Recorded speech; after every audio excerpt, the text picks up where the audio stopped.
Fuldapi TV, TV-nya umat Islam. Klik tombol berikut untuk mendapatkan update ilmu yang insya Allah bermanfaat. Ada sedikit sambutan dari Bapak Buniman selaku PCO PT Pharma Persada Set PRCB. Untuk Pak Buniman kami persilahkan, tafadhol masykurah.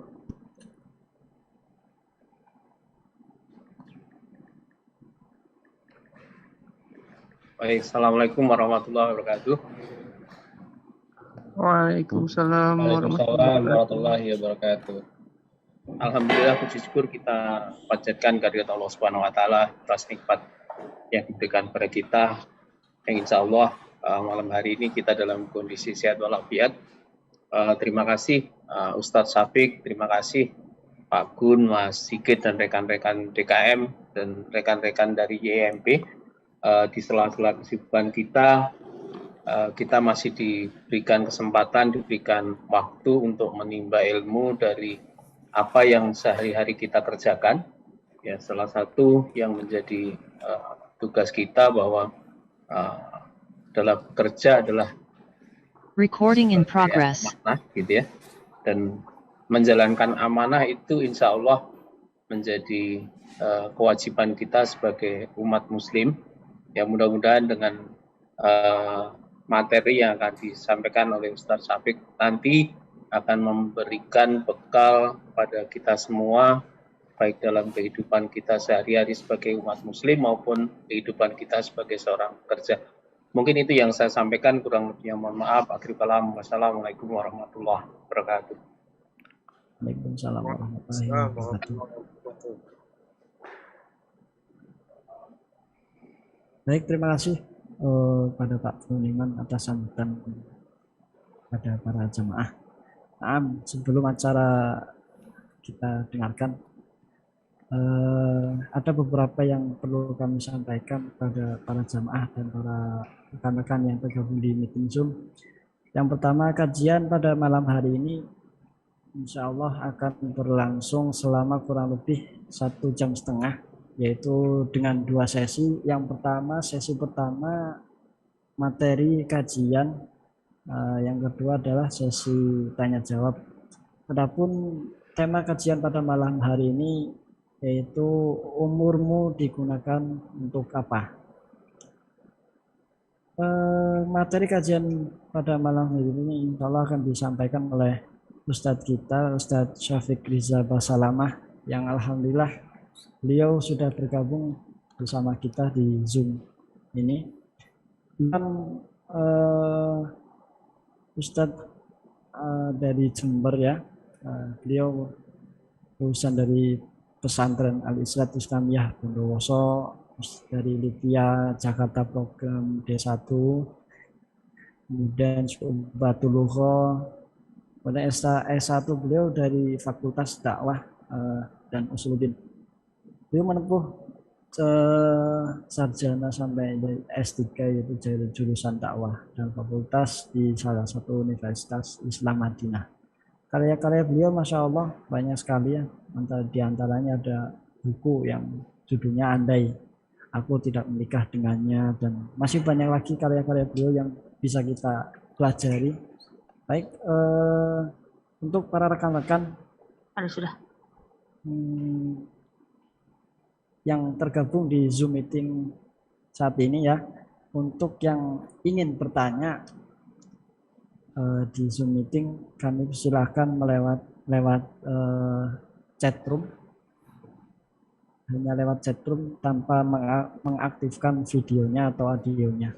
Untuk para jamaah yang di luar Zoom ya, bisa bertanya melalui kontak WhatsApp kami yang sudah di-share di poster-poster kami, atau bisa menghubungi 0821 5504 9343. Untuk rekan-rekan yang tergabung di Zoom, diharapkan selama kajian berlangsung, selama materi kajian yang disampaikan oleh Ustadz Syafiq berlangsung, agar diharapkan agar bisa mematikan audio dan videonya agar kajian pada malam hari ini berlangsung dengan hikmat dan bisa diambil banyak faedah yang disampaikan oleh Ustadz. Untuk mempersingkat waktu, kita sapa dulu Ustadz Syafiq Rizal Salamah. Assalamualaikum Ustadz Syafiq. Waalaikumsalam warahmatullahi wabarakatuh. Ahlan wa sahlan. Gimana sehat Ustadz? Alhamdulillah bi khairin wa afiyah. Gimana kabar antum? Alhamdulillah sehat. Maaf, untuk mempersingkat waktu ya, karena di Kalimantan Timur jamnya sudah lumayan malam. Kepada Ustadz Syafiq, kami persilahkan falyatafaddal masykura. Jazakumullah khairan. Alhamdulillah alladzi bi ni'matihi tatimmu shalihat. Segala puji bagi Allah Jalla Jalaluh yang karena nikmatnya kebaikan-kebaikan menjadi sempurna. Yang karena rahmatnya kita dapat merasakan indahnya bermajelis menuntut ilmu. Sebagian orang tatkala mereka menghadiri majelis ilmu seperti ikan yang keluar dari air. Dia gerah. Dia tidak merasakan kenyamanan. Tapi tatkala dia menonton hal-hal yang tidak berguna atau bahkan hal-hal yang diharamkan oleh Sang Pencipta, dia merasakan kelezatan sehingga waktu serasa berjalan begitu cepat. Maka kita perlu bersyukur kepada Allah atas nikmat hidayah yang diberikan sehingga kita bisa hadir di majelis ini. Allahumma salli wa sallim ala sayyidina wa maulana Muhammad wa ala alihi wa ashabihi ajma'in. Ya Allah, semoga salawat dan salam senantiasa Engkau curahkan untuk hamba kekasih-Mu, untuk baginda Nabi kita Muhammad alaihi salatu wassalam, untuk keluarga beliau, untuk istri-istri beliau, untuk putra-putri beliau, dan untuk seluruh sahabat Nabi. Semoga Allah meridai kita bersama mereka. Amma ba'd. Ahibati fillah. Sudah berapa lama kita hidup di muka bumi ini? Cukup lama. Ya, sebagian sudah 20 tahun. Sebagian lebih dari itu. Sebagian mungkin sudah 60 tahun.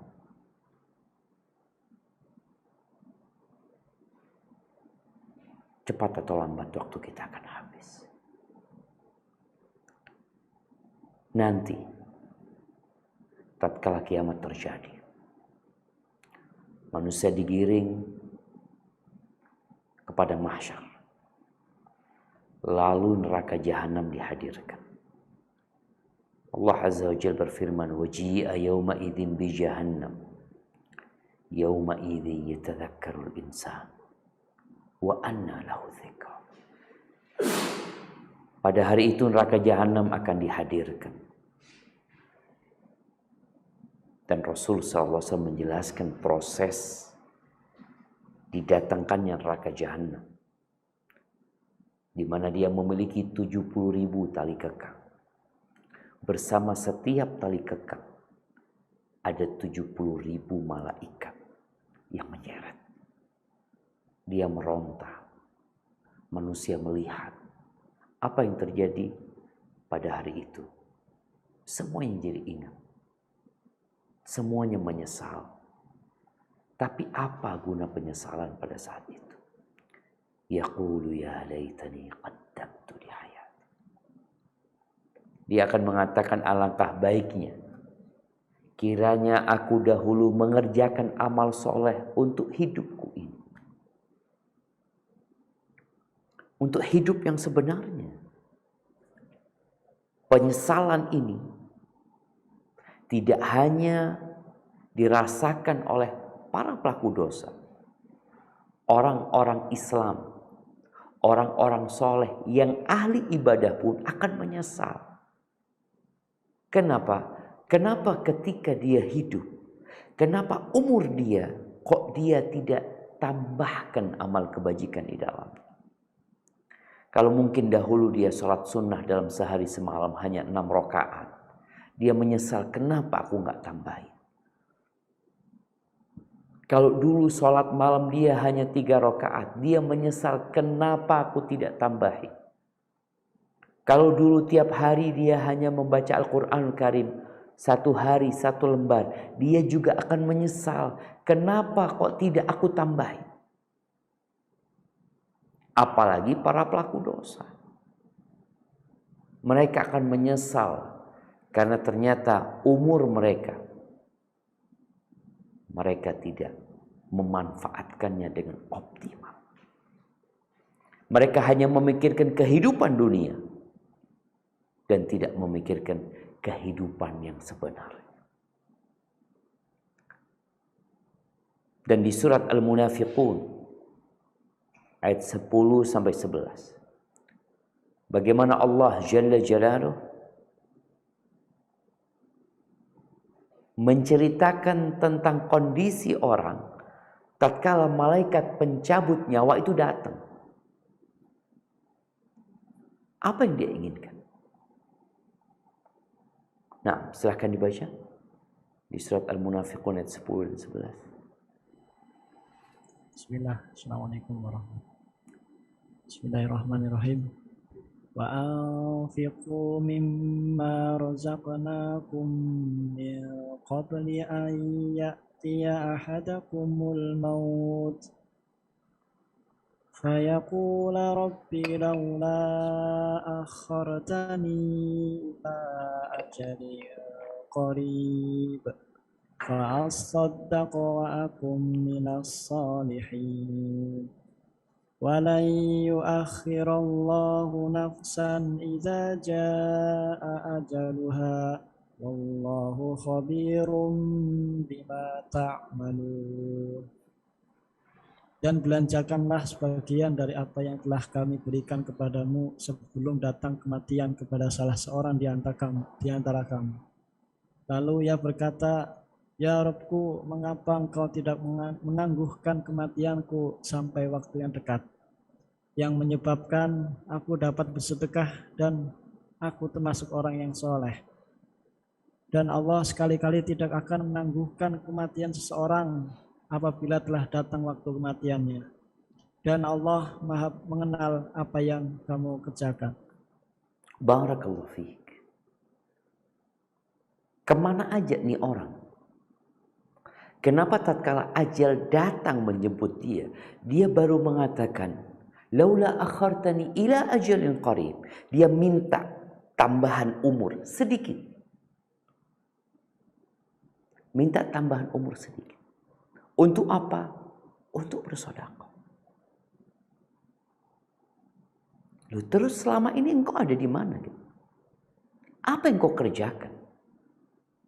Apalagi orang ini sampai berumur 60 tahun, 70 tahun, 50 tahun, 40 tahun. Bukankah Allah Azza wa Jalla telah memberikan waktu yang cukup lama untuk bisa bersedekah? Tapi dia menunda-nunda. Tatkala datang ajal dan dia yakin akan berpisah dengan semua hartanya, dia menyesal. Dia minta tambahan waktu untuk dapat bersedekah. Tapi nggak ada gunanya. Nggak bisa aja. Dan di surat Fatir ayat 37, Allah menceritakan penyesalan lainnya. Tapi mereka sudah berada di neraka. Mereka sudah merasakan siksaan atas apa yang mereka perbuat selama hidup mereka. Maka tatkala itu mereka teriak-teriak. Mereka meminta agar dibalikin ke dunia. Karena selama ini waktunya ternyata dia tidak manfaatkan untuk tujuan hidup dia. Apa kata Allah Azza wa Jalla? Nah, silakan dibaca.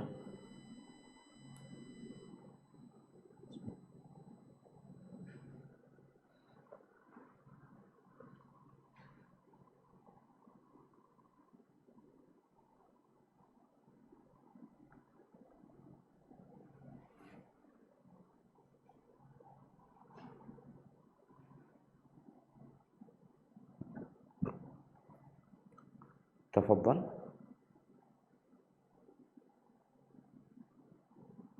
وهم يصطرخون فيها ربنا أخرجنا نعمل صالحا غير الذي كنا نعمل أولم نعمركم ما يتذكر فيه من تذكر وجاءكم النذير فذوقوا فما للظالمين من نصير.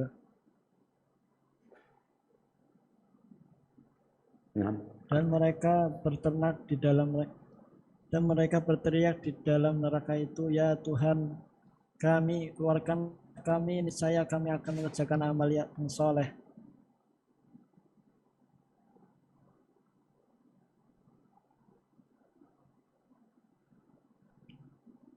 Dan niscaya akan mengerjakan amal yang soleh berlainan dengan yang telah kami kerjakan. Dan apakah kami tidak memanjangkan umurmu dalam masa yang cukup untuk berpikir bagi orang yang mau berpikir?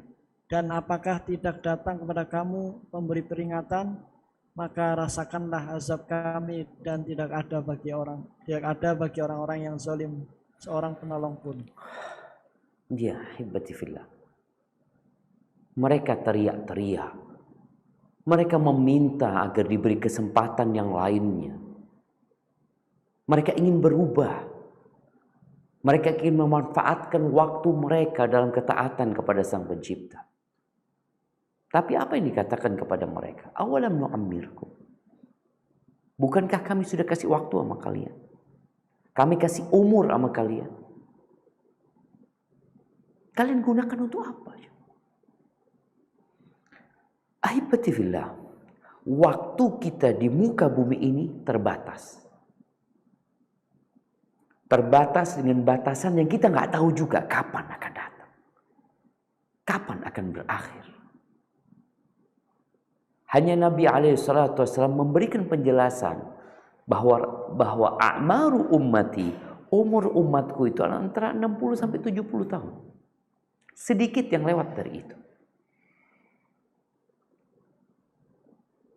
Dan tujuan kita pasti. Hanya banyak di antara kita yang lupa dengan tujuan keberadaan dia di muka bumi. Pernah melihat sebuah permainan, menonton sebuah game, kawan-kawan kita mungkin dalam sebuah permainan yang dibatasi oleh waktu. Dikatakan kepada mereka, waktu kalian cuma 1 jam.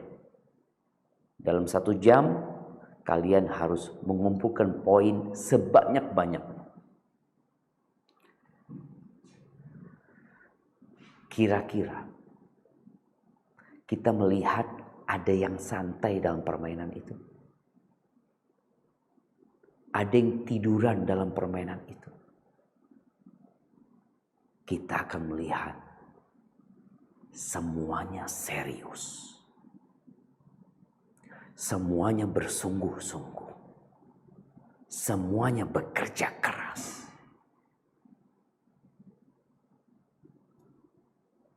Kalau itu dalam permainan dunia, bagaimana dengan urusan kehidupan kita? Kenapa kita nggak serius? Banyak waktu yang habis sia-sia. Tidak berguna Tidak itu untuk urusan dunia kita, walau untuk urusan akhirat kita. Jadi benar-benar waktu kita habis sia-sia.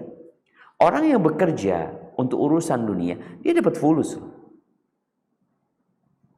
Tapi ternyata ada aktivitas-aktivitas yang menyedot banyak umur kita, nggak ada manfaatnya buat kita. Tidak itu manfaat dunia wala manfaat akhirat.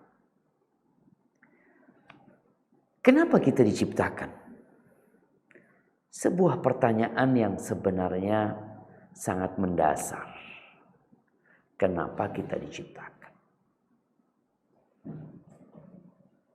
Namun kita perlu tanyakan hal itu kepada diri kita. Supaya jelas umur kita digunakan buat apa. Teman-teman yang kerja di PAMA, mereka ada kontrak, mereka ada jam kerja, mereka ada imbalan yang akan diberikan kepada mereka. Sehingga yang bekerja itu benar-benar serius. Kenapa? Oh, Ana bekerja di sini Ustaz. Ana memang tujuannya adalah untuk menabung, untuk membantu orang tua, sehingga dia semangat bekerja, nggak main-main. Untuk kehidupan dunia ini. Apa kata Allah di surat Al-Mulk, surat yang dianjurkan untuk senantiasa dibaca, di ayat kedua. Surat Al-Mulk ayat kedua. Apa kata Allah Azza wa Jalla?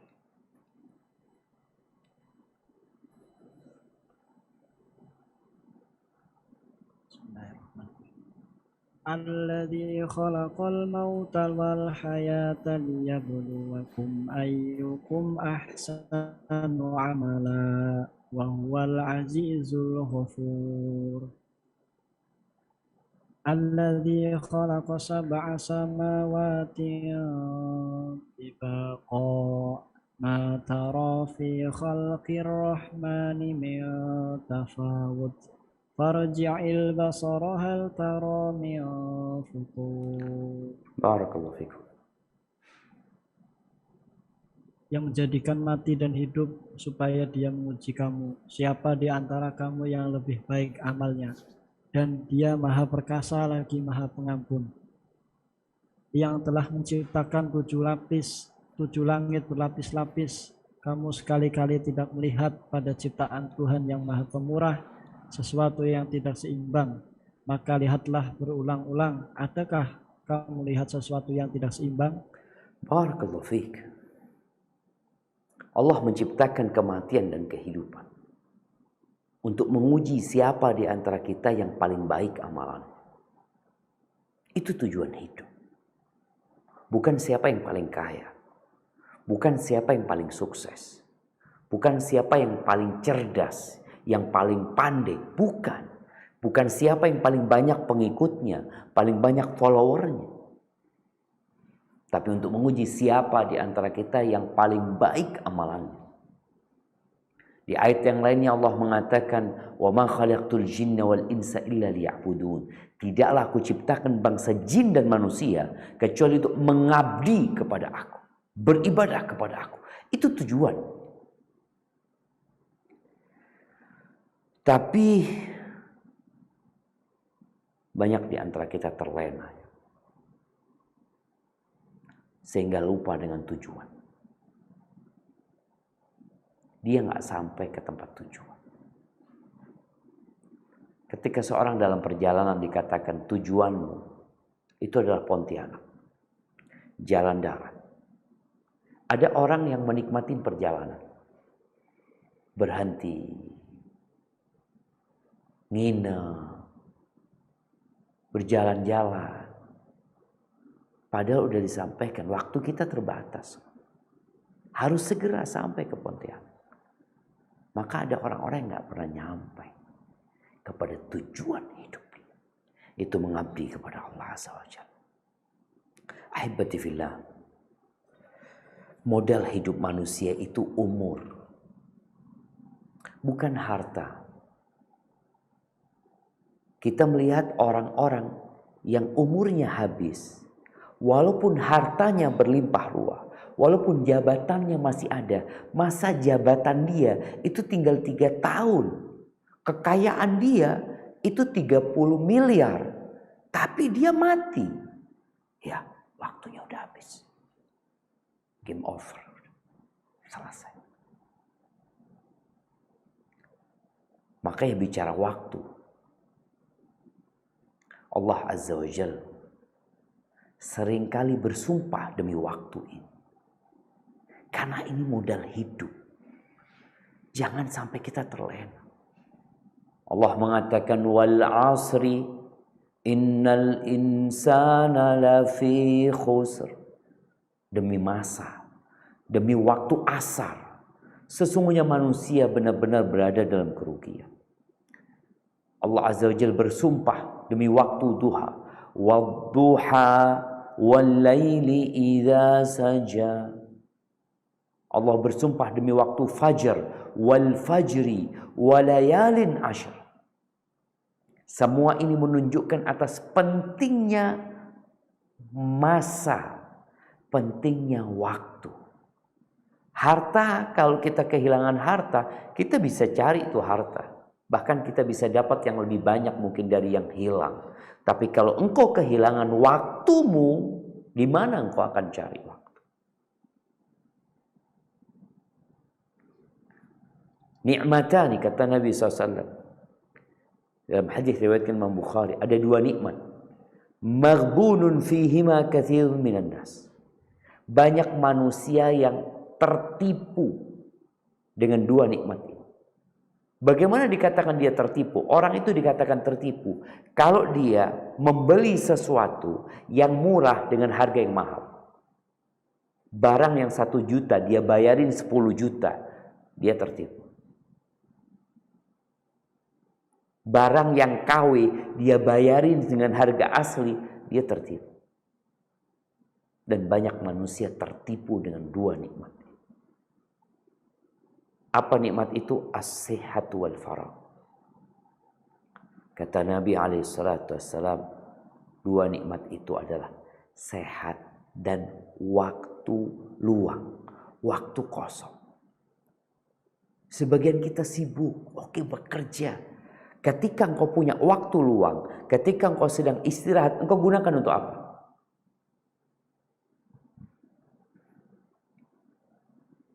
Sebagian kita digunakan untuk hal-hal yang tidak berguna. Ahibati fillah. Kalau bicara waktu kita digunakan untuk apa, umur kita digunakan untuk apa, engkau lihat. Kita tidur 8 jam dalam sehari. Berarti dalam setahun kita itu kehilangan 4 bulan buat tidur. Jadi dalam setahun, kalau sehari kita tidur 8 jam, berarti setahun kita itu tidur berapa lama coba? 4 bulan. 4 bulan itu tidur. Tapi sisanya 8 bulan entah kerja. Oke, cari harta. 4 bulan. 8 jam yang lainnya untuk bekerja. Oke, kita punya waktu lain 8 jam. Untuk apa? Ya, tanyakan kepada dirimu.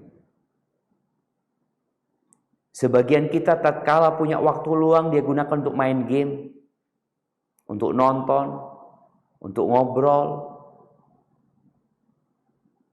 Ketika datang waktu sibuk, dia kepingin beribadah. Loh, kenapa kok nggak beribadah sejak kemarin? Ahibati fillah. Yang menyebabkan manusia banyak tertipu dengan 2 nikmat ini karena dia punya angan-angan yang panjang.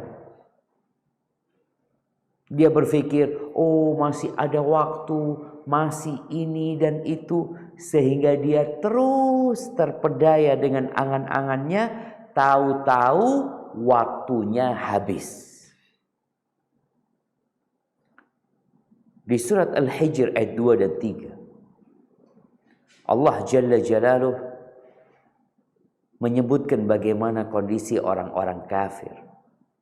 Apa kata Allah Azza wa Jalla?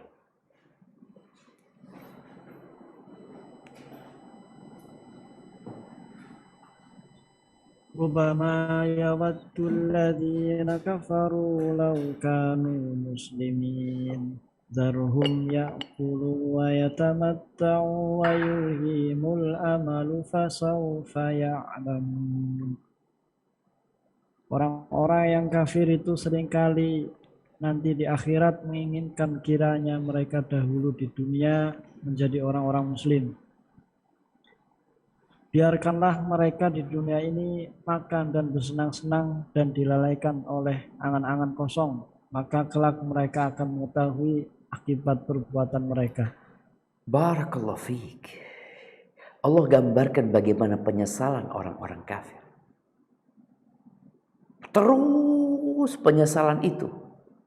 Mereka ingin kembali hidup di dunia. Kalau dulu saya orang Islam ya.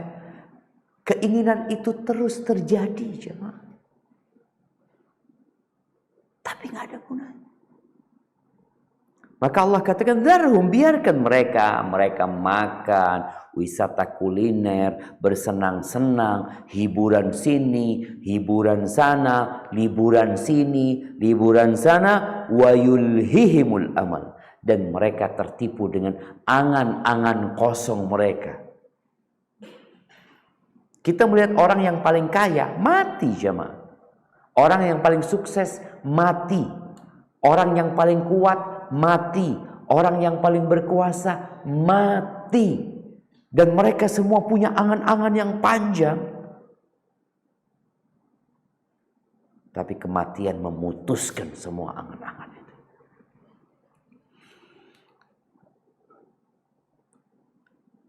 Mu'adz bin Jabal, salah satu sahabat Nabi radhiyallahu taala anhu, dia meriwayatkan sebuah hadis tentang persidangan yang akan terjadi nantinya.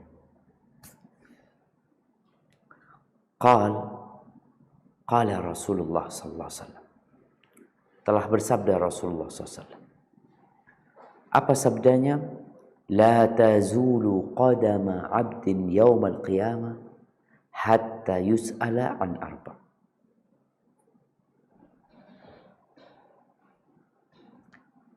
Telapak kaki manusia itu tidak akan bergeser kelak pada hari kiamat. Sampai mereka ditanya tentang 4 perkara. Siapkan jawaban. Kita sudah dapat bocoran tentang pertanyaan yang akan ditanyakan kepada kita. Yang pertama, an umrihi fima afna. Yang pertama akan ditanya tentang umurnya, dihabiskan untuk apa? Umurnya dihabiskan untuk apa? Yang kedua, an syababihi fima abla. Akan ditanya secara khusus dari umurnya ini, masa mudanya. Kenapa ditanya tentang masa muda? Karena masa muda itu adalah fase di mana seorang manusia memiliki energi yang lebih, memiliki semangat yang kuat, memiliki tekad yang bulat. Ketika engkau muda, engkau kemana aja? Ke masjid atau ke lapangan bola? Ke tempat kajian atau ke bioskop? Engkau kemana aja? Kita bakal ditanya. Dan Allah tahu dengan segala yang kita lakukan. Alam ya'lam bi annallaha yara. Apa dia enggak ketahui bahwasanya Allah melihat semua gerak-gerik dia. Dan kita bakal ditanya tentang masa muda kita. Yang ketiga, an malihi. Akan ditanya tentang hartanya. Apa pertanyaan tentang harta? 2 ternyata pertanyaan. Min aina iktasabahu wa fima anfaqa. Dari mana kau mendapatkan harta itu? Dari mana? dan kemana engkau menginfakkannya. Yang pertama umur, yang kedua masa muda, yang ketiga berkaitan dengan harta. Ini teman-teman di PAMA yang sekarang sedang bekerja, lihat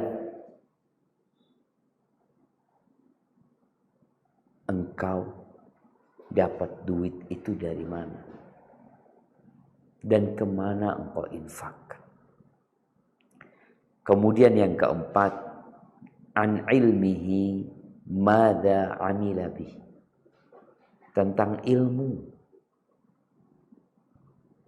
ilmunya dia digunakan untuk apa. Allah memberikan ilmu kepada kita, kita jadi tahu digunakan buat apa. Hadis rawahu Tirmidzi, Tabrani, hadis rawahu Tabrani. Ahibati fillah, ketika kita bakal ditanya tentang umur kita, bagaimana kalau kita menjadikan umur kita semuanya ibadah? Loh, bagaimana? Dengan niat. Ketika bekerja, engkau niatkan bekerja dalam rangka mendekatkan diri kepada Allah Azza wa Jalla. Ketika makan, engkau niatkan makan dalam rangka memperkuat fisikmu dalam menjalankan ibadah sholat. Ketika tidur, engkau niatkan bagaimana tidurmu bernilai ibadah dengan diniatkan supaya aku sehat badannya, bisa sholat malam, bisa melaksanakan tugas-tugas dengan baik. Ini sesuatu yang perlu difahami. Agar kita menghabiskan umur kita, semuanya niatnya adalah lillahi ta'ala dan untuk urusan akhirat kita. Sampai dalam perkara memberikan sesuap makanan kepada istri kita. Ketika engkau niatkan mengharap pahala, Allah kasih pahala. Hatta luqma tarfa'uha ila fimra'ati. Sampai makanan yang kau angkat untuk istrimu, ke mulut istrimu, itu jadi pahala. Sampai seorang suami yang menyalurkan syahwatnya kepada istrinya, itu bernilai ibadah. Jadi bersenang-senangnya orang yang beriman itu dapat bernilai ibadah dengan niat. Ketika niat dia adalah akhirat. Kata Nabi SAW, wa fi bud'i ahadikum sadaqah. Dan kalian menyalurkan syahwat kalian, mendatangi istri kalian, itu dapat pahala sedekah. Jadi kalau bicara sedekah dalam Islam, itu bukan hanya berbagi harta. Al-kalimatut thayyibah sedekah, ucapan yang baik itu bernilai sedekah. Senyummu untuk saudaramu itu sedekah. Dan yang lebih mengherankan lagi, menyalurkan syahwat kepada yang halal, istri kita, itu dapat pahala. Ketika para sahabat heran, kok bisa orang ini menyalurkan syahwatnya dapat pahala, itu gimana ceritanya? Maka Nabi SAW mengatakan, ara'aitum law wada'aha fi haramin akana alaihi wizr. Menurut kalian, kalau dia menyalurkan syahwatnya di tempat yang haram, dosa enggak dia? Dosa. Begitu pula tatkala dia menyalurkannya di tempat yang halal. Disinilah rahasia hidup seorang muslim. Semuanya ibadah. Dia mengatakan, inna salati wa nusuki wa mahyaya wa mamati lillahi rabbil alamin. Sesungguhnya salatku, sembelihanku, hidup dan matiku itu untuk Allah Rabbul Alamin.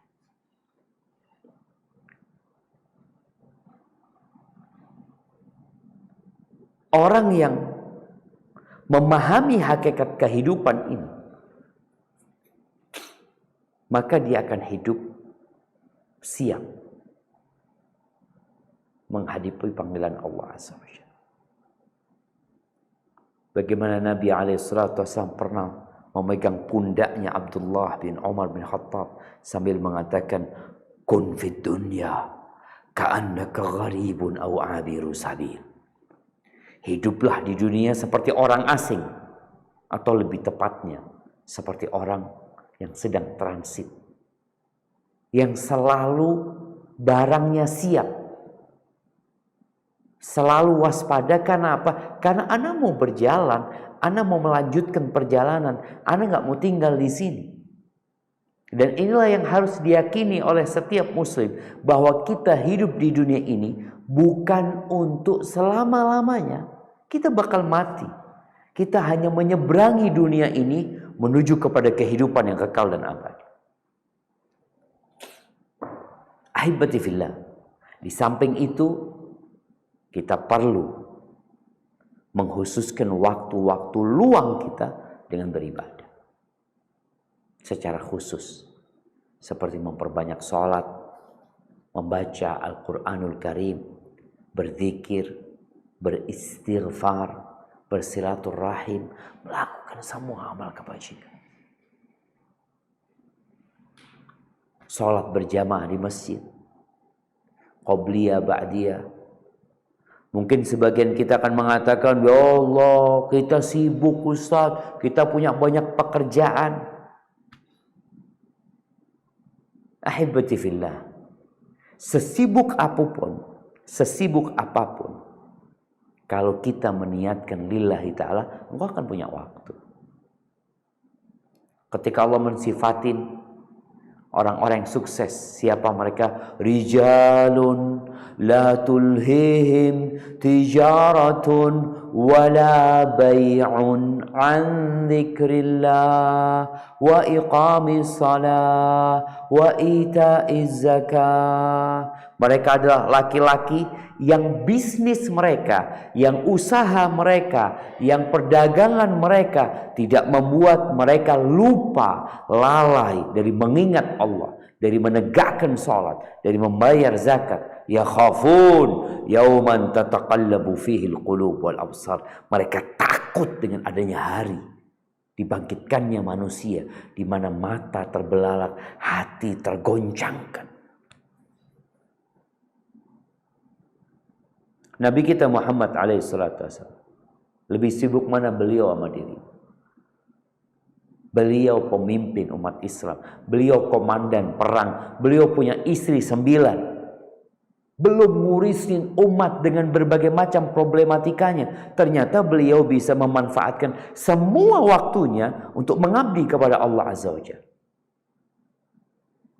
Selain itu beliau tetap bisa beribadah sholat malam sampai bengkak kakinya. Sebagian kita mengatakan, oh ana sibuk, ana punya pekerjaan, gak bisa sholat malam, gak bisa sholat duha, gak bisa baca Quran, gak bisa silaturahim, gak bisa berbagi, gak bisa umroh, gak bisa berhaji. Ahibati fillah, kita terpedaya dengan kesibukan-kesibukan yang sebenarnya kita sendiri yang membuatnya. Engkau sendiri. Para sahabat Nabi, bagaimana Umar, bagaimana Abu Bakar Siddiq radhiyallahu taala anhu, bagaimana Umar bin Khattab radhiyallahu taala anhu, bagaimana Utsman, mereka pemimpin-pemimpin yang menyempatkan diri untuk memberikan waktu kepada rakyatnya, untuk beribadah kepada Allah Azza wa Jal. Bangun ketika malam hari, tatkala manusia terlelap dalam tidurnya, dia memanfaatkan waktu itu untuk mengabdi kepada Allah Azza wa Jalla. Umar bin Abdul Aziz rahimahullahu ta'ala, ketika dia menjadi khalifah, menjadi pemimpin yang kekuasaannya sudah sampai ke Spanyol. Ibu kota umat Islam waktu itu di Damaskus, dan kekuasaan umat Islam sudah sampai ke Spanyol. Istrinya yang namanya Fatimah pernah berkata, menceritakan tentang suaminya. Kana idza shallal isya qa'ada fi masjidih. Umar bin Abdul Aziz itu selesai sholat isya biasanya, dia duduk di tempat sholatnya itu. Kemudian dia mengangkat tangan berdoa. Falam yazal yabki hatta taghlibahu ainu. Dia menangis sampai ketiduran. Tsumma yantabih. Kemudian dia sadar lagi. Lalu dia berdoa lagi, mohon sama Allah sampai dia ketiduran. Yaf'alu dzalika lailahu ajma'. Semalam suntuk dia melakukan itu. Jadi ahibati fillah, Al-Imam Syafi'i sibuk beliau mengarang buku, sibuk beliau ngajar. Tapi bayangin di bulan Ramadan beliau bisa hatam Al-Quranul Karim dalam sehari 2 kali, sehari semalam 2 kali. Engkau mengatakan, oh ana lebih sibuk ya. Kita punya kesibukan yang kita buat-buat. Dan kita punya banyak waktu luang yang hilang tanpa manfaat. Waktu makan, berapa lama sih orang makan jemaah? Untuk ngisi perutnya itu berapa lama? 5 menit? 10 menit? Ingat di awal Covid, bagaimana diberlakukan di Jakarta, makan di warteg hanya 10 menit. Bisa orang 10 menit. Bisa makan 10 menit. Tapi yang jadi masalah, kadang-kala makannya 10 menit, ngobrolnya menghabiskan waktu untuk hal yang tidak berguna. Itu bisa jadi 1 jam, bahkan 2 jam. Kita melihat bagaimana kafe-kafe, restoran-restoran yang orang itu berjam-jam untuk menghabiskan makanan dengan ngobrol. Coba waktu dia makan dan ngobrol itu digunakan untuk baca Quran, digunakan untuk sholat sunnah. Tapi terkadang sebagian kita menghabiskan waktu untuk hal yang kurang berguna. Ahibati fillah. Ya, sebagian kita sudah tua. Sebagian kita masih muda. Tapi Rasulullah SAW pernah memberikan nasihat kepada salah seorang sahabat. Apa nasihatnya? Irtanim khamsan qabla khamsin. Kayaknya kita udah sering dengar hal ini. Manfaatkan 5 perkara. Maksimalkan 5 perkara ini sebelum datang 5 perkara yang lain. Maksimal. Yang pertama apa? Syababaka qabla harami. Masa mudamu sebelum kau tua. Kenapa bicara masa muda? Tadi udah disampaikan. Manusia akan ditanya tentang umurnya. Sejak dia balik sampai dia meninggal dunia, dia akan ditanya. Tapi dalam fase kehidupan dia, ada masa yang sangat ideal. Yaitu masa muda. Engkau gunakan untuk apa masa muda? Di hadis ini Nabi SAW mengatakan syababaka qabla haramik. Engkau manfaatkan masa mudamu sebelum engkau tua. Orang kalau sudah tua nggak bisa naik tangga. Orang kalau sudah tua kadangkala dia sholat nggak bisa berdiri. Dia nggak bisa sujud. Bisa sujud nggak bisa bangkit dari sujud. Ada banyak keterbatasan ketika dia sudah tua. Jemaah haji Indonesia itu banyak yang sepuh-sepuh, banyak yang tua-tua. Maka ingat nasihat Nabi SAW, jangan masa muda itu engkau gunakan untuk hal-hal yang kurang berguna, sehingga ketika tua, engkau nggak bisa lagi beribadah. Anak muda itu bisa lari 20 km, 40 km, bisa goes 50 km. Anak muda. Tapi kalau sudah sepuh, udah tua, nggak seperti itu lagi kekuatannya. Dia bisa puasa karena masih sehat. Tapi kalau sudah sepuh, kadang-kadang udah nggak bisa puasa lagi jemaah. Bahkan yang wajib pun udah nggak puasa dia. Maka masa muda ini gunakan untuk puasa sunnah, Senin Kemis, puasa 3 hari dalam sebulan. Paling tidak kita punya. Kemudian wasihataka qabla saqam. Manfaatkan sehatmu sebelum engkau sakit. Kita nggak tahu loh jemaah. Wallahi kita nggak tahu. Omikron ini datang lagi nih katanya. Kita melihat bagaimana orang-orang yang kemarin sehat, yang kemarin mereka dapat beraktivitas, tahu-tahu sakit dan tidak bisa beraktivitas. Ini menjadi tugas kita, memikirkan diri kita ketika sedang sehat, mumpung belum sakit loh. Kau puasa sunnah, mumpung belum sakit, sholat ke masjid. Karena nanti kalau sakit boleh jadi masjidnya ditutup atau kita nggak boleh ke masjid. Seperti kejadian-kejadian sebelumnya. Sampai Jumatan nggak boleh. Wa ghinaka qabla fakri. Ghina. Kayamu sebelum kau miskin. Artinya orang ketika dikasih kelebihan harta, manfaatkan masa kayamu itu untuk berbagi, untuk menolong orang lain. Untuk bersedekah sebelum kau jatuh miskin. Karena kita nggak tahu jemaah. Yang sekarang sedang kaya, apakah engkau akan selamanya kaya? Wallahu a'lam. Kalau keinginan oke, kita kepingin tetap kaya. Tapi kita nggak tahu. Kemudian wa faraghaka qabla syughli. Masa luangmu. Ketika engkau kosong sebelum datang kesibukan. Maka kita lihat nih di beberapa tempat kerja, ada masa-masa kerjaan itu nggak numpuk, sepi, nggak banyak pekerjaan. Ketika engkau sedang sepi ini, manfaatkan. Iya, karena nggak ada kerjaan bisa murojaah, bisa berzikir, bisa sholat. Karena kalau sudah datang kesibukanmu, engkau nggak bisa lagi mengerjakan itu. Kemudian yang terakhir, Nabi SAW berpesan, wa hayataka qabla mautik. Masa hidupmu sebelum kematian itu tiba. Ahibati fillah. Kalau membaca ya, bagaimana para salafus soleh memanfaatkan waktu mereka, umur mereka, hidup sebelum mati mereka, Allahu Akbar. Diriwayatkan Abu Muslim Al-Khawlani, salah seorang tabi'in. Dia yang pernah dilemparkan ke api, dibakar tapi tidak terbakar. Di masa khilafah Utsman bin Affan, di masa Umar bin Khattab radhiyallahu anhu. Di Yaman. Ketika ada yang mengaku nabi, kemudian untuk menguatkan pengakuan dia membakar seorang alim ulama, seorang tabi'in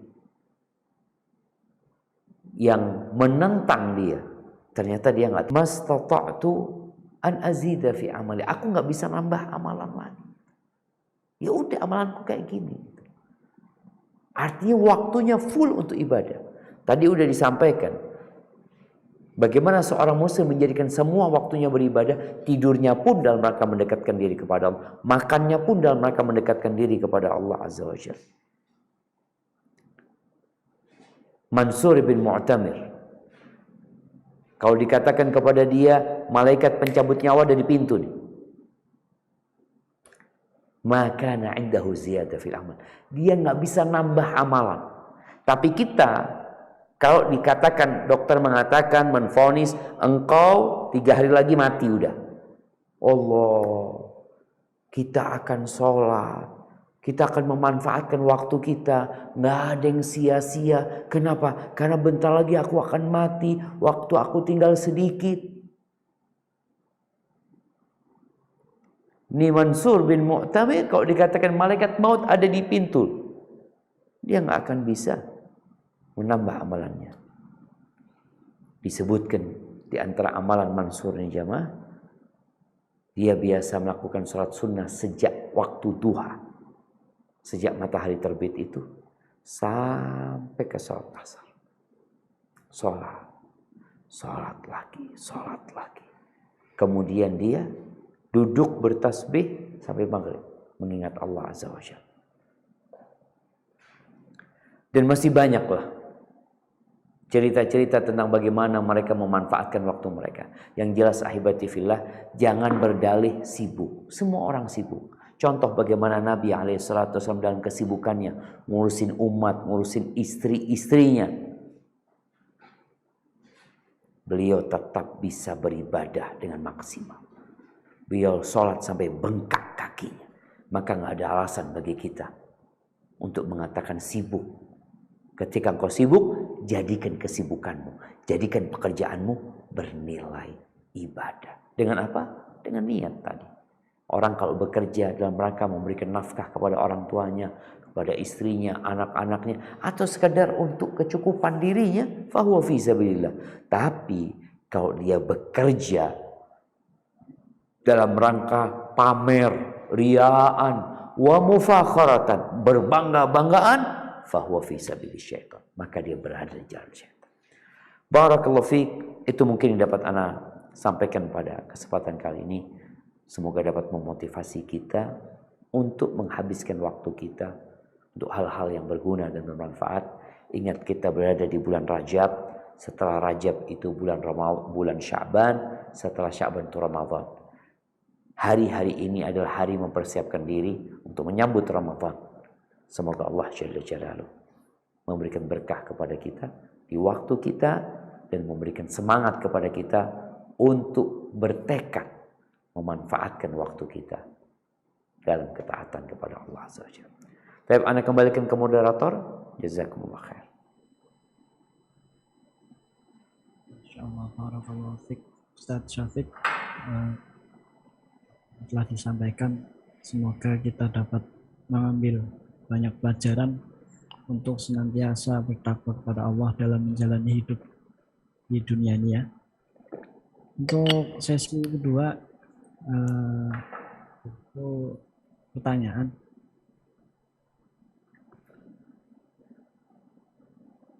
Baik, akan dibacakan pertanyaannya dari pertama ya. Bismillah, Assalamualaikum Ustaz. Waalaikumsalam warahmatullahi wabarakatuh.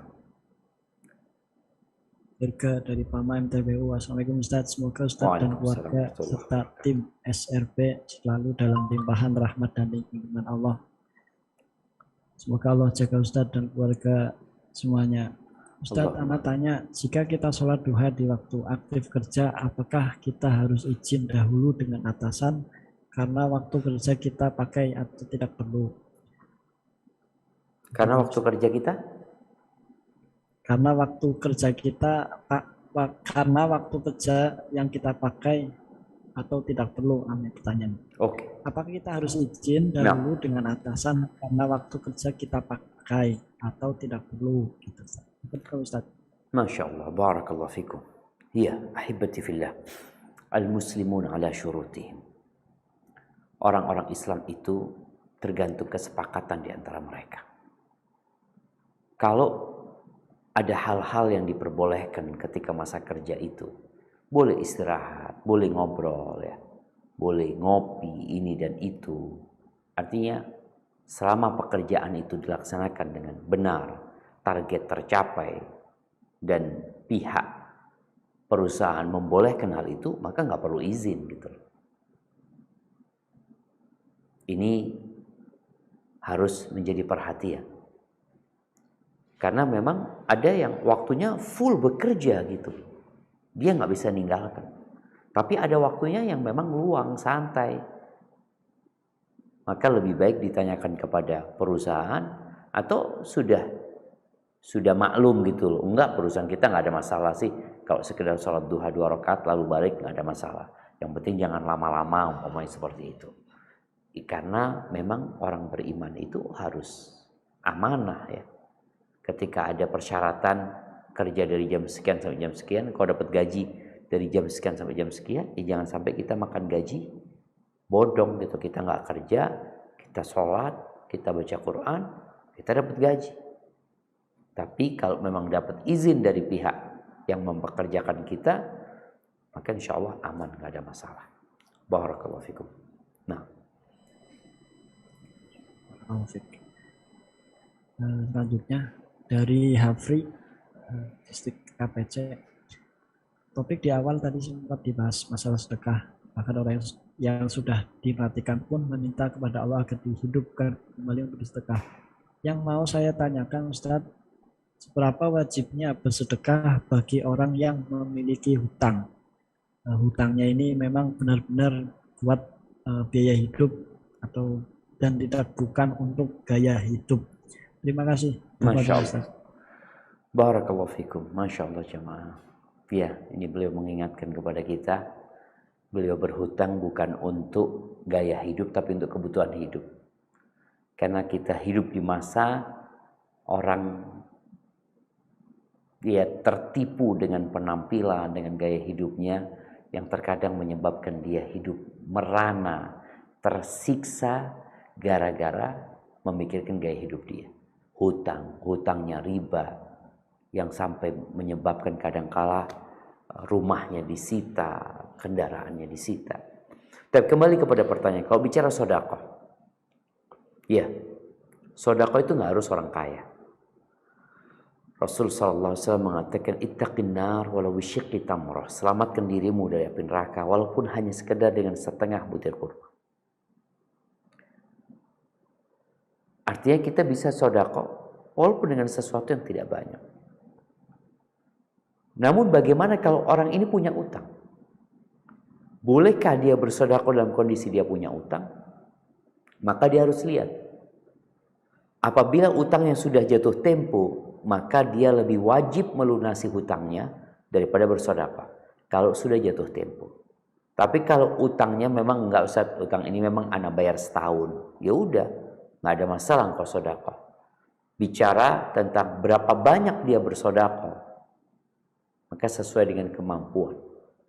Jangan sampai kita berlebih-lebihan sehingga kita nggak bisa bayar hutang kita nantinya. Dan ingat, kalau sudah jatuh tempo, maka yang lebih wajib adalah melunasi utangnya, bukan bersedekah. Tapi kalau belum jatuh tempo, ya kita punya kesempatan. Kalau memang kita ada uang insya Allah untuk melunasi, ada tanah yang buat jaminan, sehingga anak sekarang ingin membantu orang lain yang susah, insya Allah nggak ada masalah. Seperti itu. Barakallahu fikum. Baik, pertanyaan selanjutnya dari Akyansyah dari Jogja. Assalamualaikum, semoga Ustadz dan tim selalu diberikan kesehatan oleh Allah Subhanahu Wa Taala. Terkait untuk apa engkau habiskan usiamu, bagaimana sikap anak untuk birrul walidain ketika Umi meminta anak kuliah di jurusan teknik, sedangkan anak baru mendaftar kelas bahasa Arab dan anak sedang semangatnya belajar agama setiap hari. Anak sempat kuliah namun waktunya habis untuk kuliah sehingga anak ketinggalan ilmu agama. Lalu anak memutuskan berhenti. Bagaimana sikap anak kepada Umi dan bagaimana hukumnya mencari jabatan sarjana tanpa mendalami ilmunya? Karena anak takut dengan azab tentang ilmu. Barakallahu fiik. Iya, ahibati fillah. Bicara menghabiskan waktu kita ya. Jangan lupa untuk menghabiskan umur kita dalam rangka silaturahim. Karena silaturahim ini ya makan waktu ya, kalau kita harus berkunjung, berziarah. Tapi ingat bahwasanya di antara amalan yang paling dicintai Allah adalah silaturahim. Bahkan kata Nabi sallallahu alaihi wasallam, yang ingin diluaskan rezekinya, dipanjangkan umurnya, hendaklah menyambung rahimnya. Dan rahim terdekat kita adalah orang tua kita. Baik, kemudian juga disinggung tentang menuntut ilmu. Naam, kita mengisi waktu dengan menuntut ilmu. Dan hadis-hadis yang berkaitan dengan keutamaan menuntut ilmu adalah ilmu syariat, yang dengannya orang itu tahu halal haram, tahu yang hak dan tahu yang batil. Baik, bagaimana sekarang kalau pilihannya berbakti sama orang tua, ambil teknik, atau belajar agama? Jadi sebenarnya bisa digabungkan dua itu. Kita ngelihat ada mahasiswa-mahasiswa yang kuliah 2 kampus langsung. Maka Ana rasa silahkan engkau membahagiakan orang tua dengan masuk ke kuliah teknik tadi umpamanya, tapi tetap belajar agama. Belajar agama ya mungkin dengan cara yang tidak harus kuliah, karena kuliahnya dia umpamanya tadi di teknik, dia belajar agamanya mungkin ba'dal maghrib, mungkin ba'dal asar. Ada di Jogja atau di tempat lain itu ada ma'had-ma'had ilmi yang bagaimana menggabungkan nih anak tetap belajar umum tapi dapat pendidikan agama. Kemudian niat itu akan memudahkan jalan. Kalau niatmu membahagiakan orang tua dengan urusan dunia tadi, yaitu belajar di teknik, tapi engkau juga ingin membahagiakan orang tua dengan engkau menghafal Al-Quranul Karim, dengan belajar bahasa Arab, dan boleh jadi orang tua akan lebih gembira dengan ilmu anaknya ini. Dan insya Allah ketika seorang meminta pertolongan Allah dalam mengatur waktunya, Allah berkahi jalan. Tapi sebagian kita itu dari awal sudah angkat tangan, udah menyerah. Aduh gak mungkin, aduh gak bisa, ini dan itu. Ya gak bisa jadinya. Tapi tatkala engkau yakin akan pertolongan Allah, bisa insya Allah. Kita ngelihat anak-anak yang kuliah umum kadang-kala belajarnya sepekan sebelum ujian bisa dia lulus. Maka disinilah mungkin kau bisa bagi waktu berapa persen untuk belajar agama dan berapa persen untuk belajar umum. Adapun kalau bicara tentang hukum beli ijazah atau apa tanpa belajar, ya nggak boleh jemaah. Kita tahu itu sebuah pelanggaran ya, yang tidak diperbolehkan. Jadi kadangkala orang tua kita itu khawatir dengan masa depan kita. Khawatir dengan masa depan dunia. Tapi akhirat banyak orang tua yang gak khawatir. Kenapa? Karena mereka tertipu dengan kehidupan dunia ini. Dia mempersiapkan anaknya supaya sukses di dunia. Nggak pernah berpikir bagaimana anaknya sukses nanti di akhirat, selamat dari api neraka, melewatin sirat menuju ke surga. Kadang-kadang nggak ada dalam bayangan mereka. Ini menjadi PR buat para orang tua ya. Jangan hanya peduli dengan urusan dunia anaknya, kesuksesan anaknya di dunia, lupa dengan kesuksesan yang hakiki, itu kesuksesan di akhirat yang seharusnya jalannya itu dengan belajar agama ini. Tapi ingat, tidak semuanya harus jadi ustaz. Tidak semuanya harus menjadi seorang ustaz, tapi semuanya harus belajar ilmu agama. Barakallahu fikum. Nah, Terima kasih, Ustaz. Dan selanjutnya,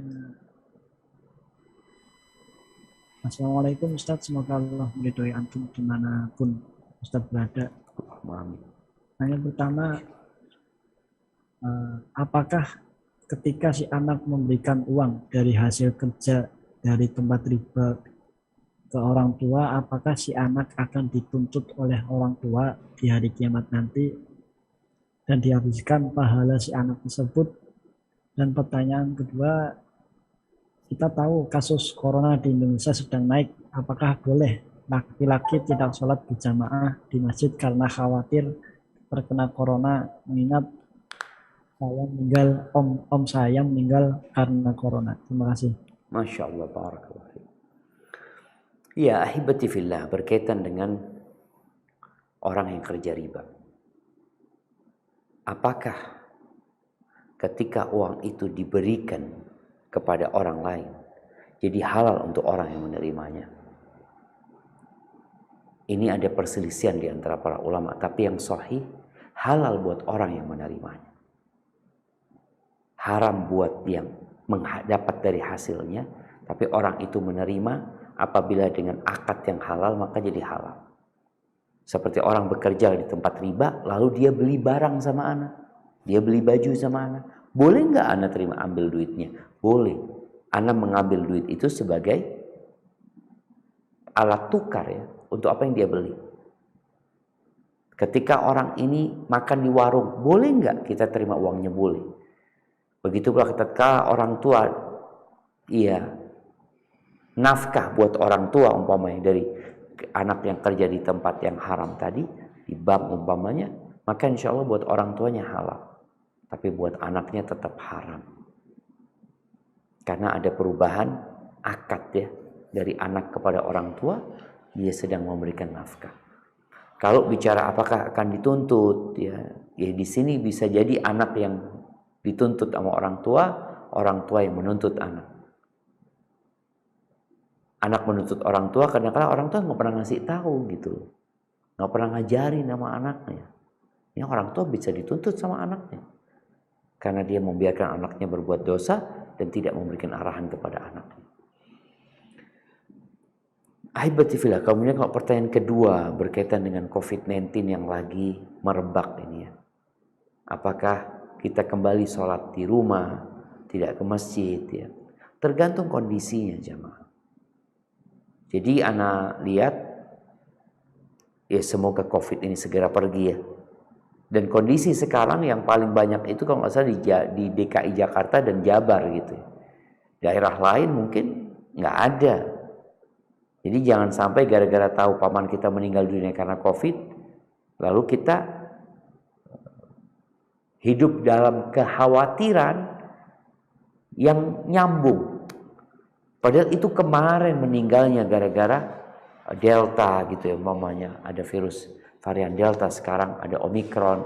Tapi kalau memang daerahnya itu mengkhawatirkan, silahkan dia sholat di rumahnya atau dia sholat di masjid tetap, tapi dengan menjaga protokol kesehatan. Barakallahu fikum. Nah, Selanjutnya, Assalamualaikum warahmatullahi wabarakatuh. Ustaz Syafid, Waalaikumsalam. semoga Ustaz dan seluruh tim panitia kajian selalu diberikan kesehatan dan keberkahan. Bagaimana cara mengobati penyakit banyaknya berangan-angan, yang mana perasaan itu muncul ketika ingin beramal soleh? Apakah itu termasuk rasa syaitan? Jazakallahu khair. Masya Allah, barakallahu fiik. Iya, ahibati fillah. Yashibu ibnu Adam. Anaknya Adam itu kata Nabi SAW beruban ya. Artinya umurnya semakin tua. Wa yabqal itsnan. Ada dua yang tetap muda di dirinya. Apa yang tetap muda di orang yang sudah sepuh? Al-hirsu wal amal. Ambisi dan angan-angan itu tetap muda. Bagaimana kita mengobati tadi angan-angan ketika mau beramal soleh? Kita mengatakan nanti ini dan itu. Maka cara mengobatinya adalah dengan mengingat kematian. Kalau mati anak sekarang nggak bisa, anak mau sodako mamanya, mau sodako besok. Kenapa nunggu besok? Sekarang kok. Kalau memang nggak memungkinkan, engkau tulis wasiat sekarang.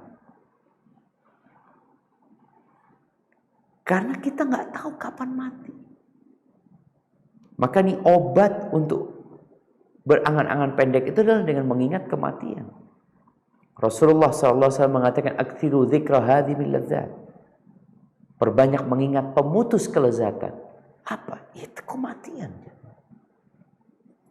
Ziarah kubur ya. Itu juga mengingatkan kita kepada kematian. Ketika mendengar berita saudara kita, kawan kita meninggal dunia, ya Allah, padahal dia tadi masih ngopi semana. Ini juga membuat kita tidak terlalu panjang berangan-angan. Sehingga pesan Abdullah bin Umar mengatakan, "Idza asbahta fala tantazil masa." Kalau engkau sedang berada di pagi hari untuk beramal, jangan nunggu sore. Kalau engkau sore hari, jangan nunggu pagi. Karena nggak tahu apa yang akan terjadi gitu. Kita melihat jemaah peristiwa yang benar-benar menghebohkan ya. Orang nih pagi-pagi berangkat kerja, berhenti di lampu merah, mereka menunggu lampu itu hijau. Tahu-tahu ada kontainer yang menabrak mereka. Siapa yang tahu? Juga di antara tanda-tanda kiamat itu, dekatnya kiamat adalah zuhuru mautil fujah, muncul nampaknya mati mendadak. Artinya orang mati mendadak. Mati tabrakan, mati kena runtuhan, mati kena COVID umpamanya. Yang ya Allah, dia masih sehat kemarin. Itulah. Maka dengan cara kita mengingat kematian itu biasanya kita nggak akan panjang angan-angan kita akan segera mengamalkan sambil berdoa aja, memohon kepada Allah Azza wa Jalla agar kita dikasih kekuatan untuk dapat menjalani hidup ini dan tidak terbuai dengan angan-angan. Barakallahu fikum.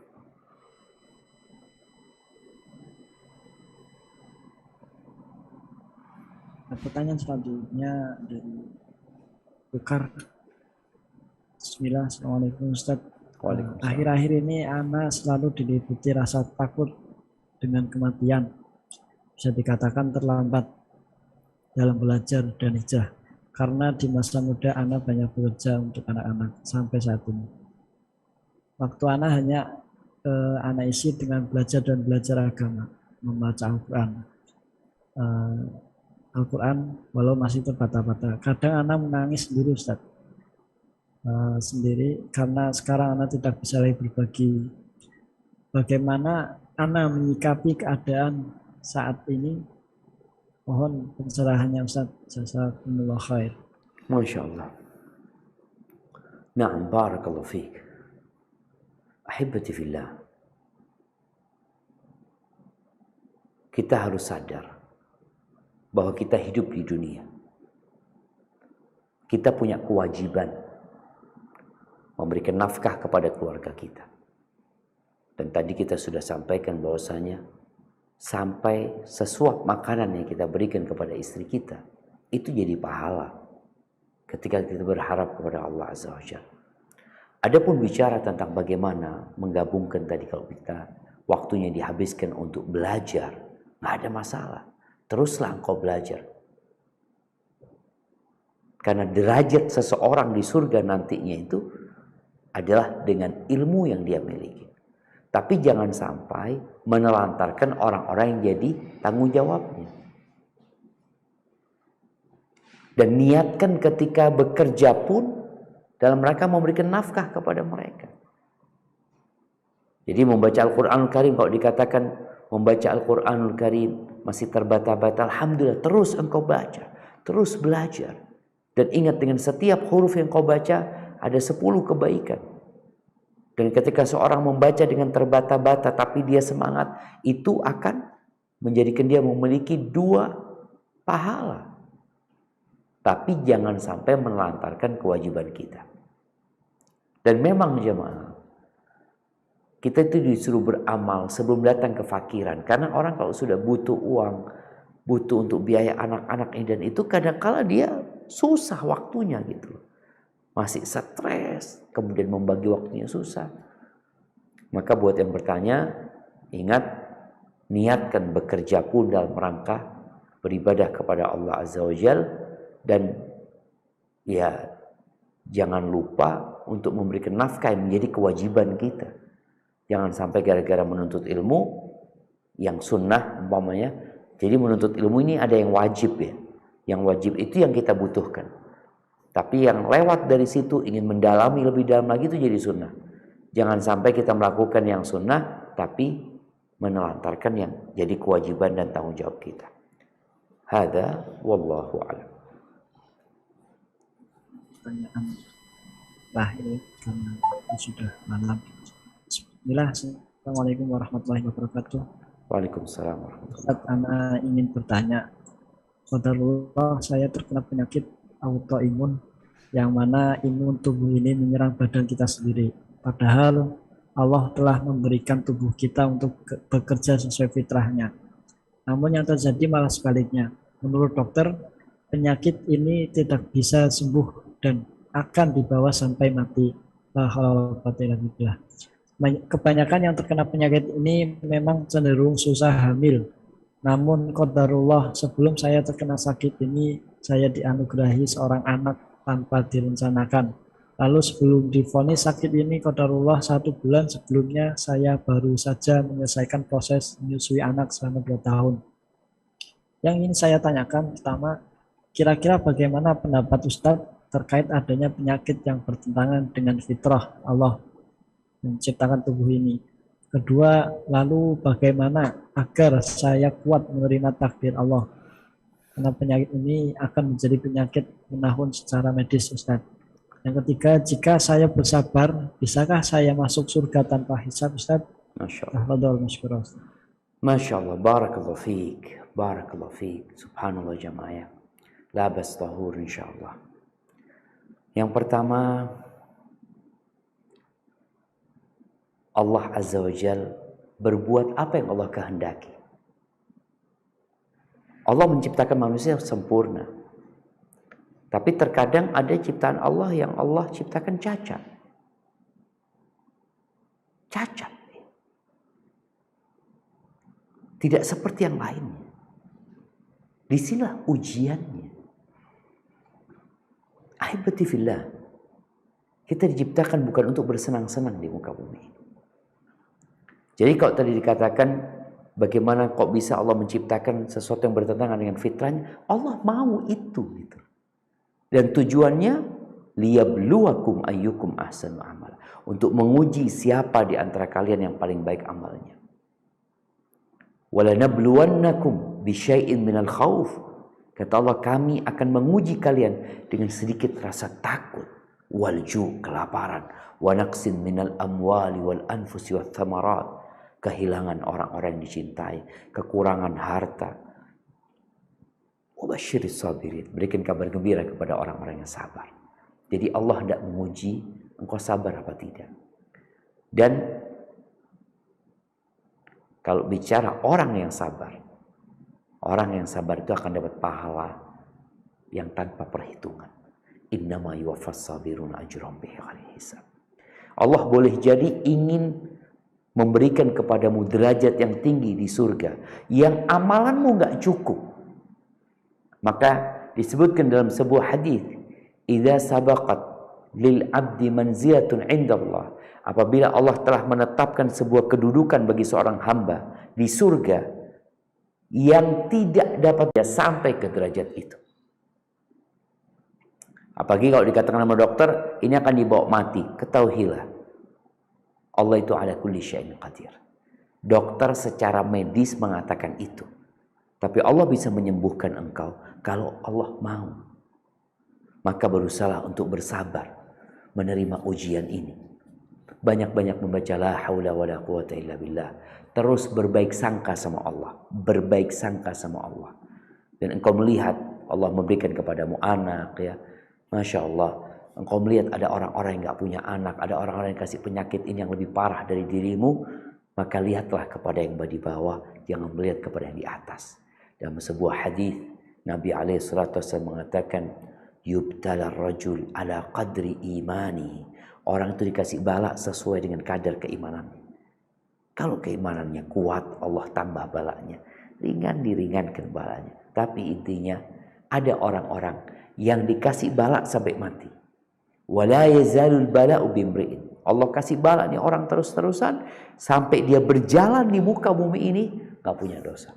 Dan semoga Allah memasukkan ke dalam surga tanpa hisab, tanpa azab, tatkala kita benar-benar bertawakal kepada Allah, menyerahkan semuanya kepada Sang Pencipta, dan ketahuilah Allah itu Arhamur Rahimin.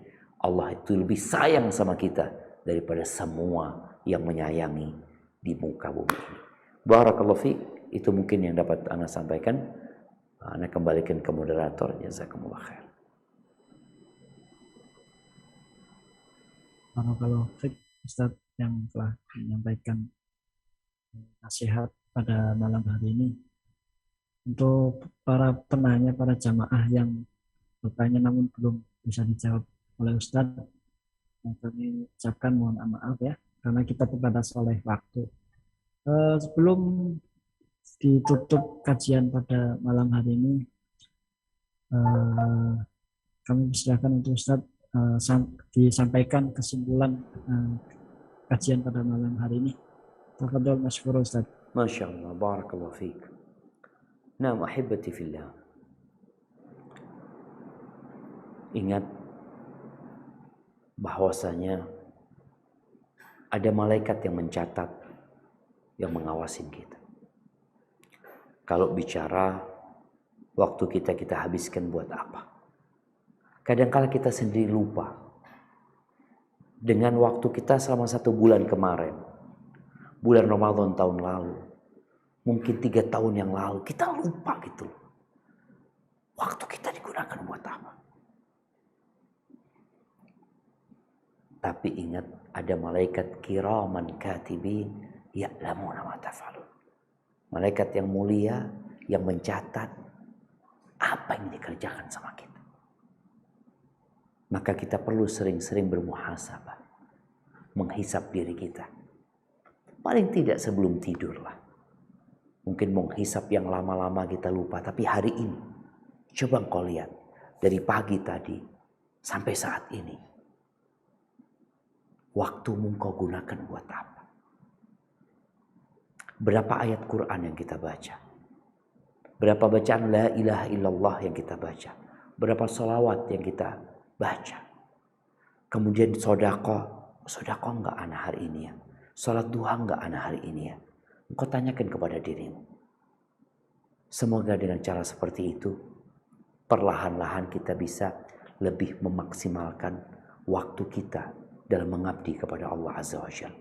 Pada suatu hari, Rasulullah SAW pernah bertanya kepada para sahabatnya, siapa yang hari ini bersedekah kepada orang miskin? Kata Abu Bakar, ana. Siapa yang hari ini puasa? Kata Abu Bakar, ana.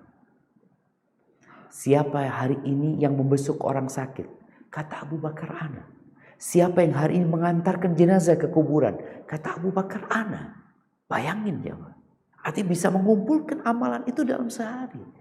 Lalu kata Nabi SAW, majtama'na fi imri'in illa dakhal jannah. Tidaklah amalan ini terkumpul dalam seseorang, melainkan orang itu akan masuk surga. Maka berusahalah kita untuk bermuhasabah agar kita bisa menjadi lebih baik. Barakallahu fikum. Jazakumullah khair.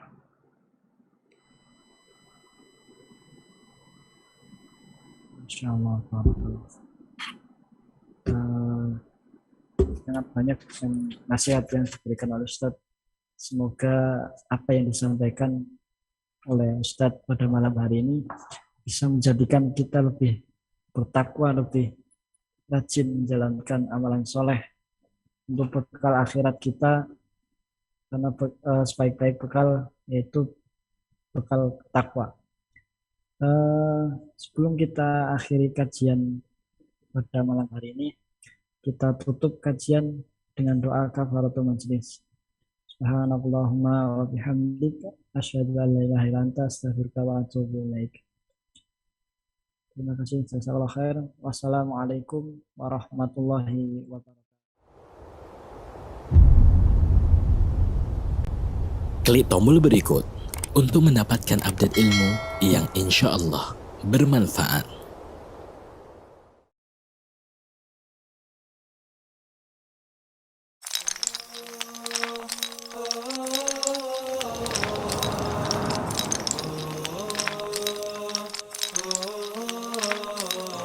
Puldapi TV, TV-nya umat Islam.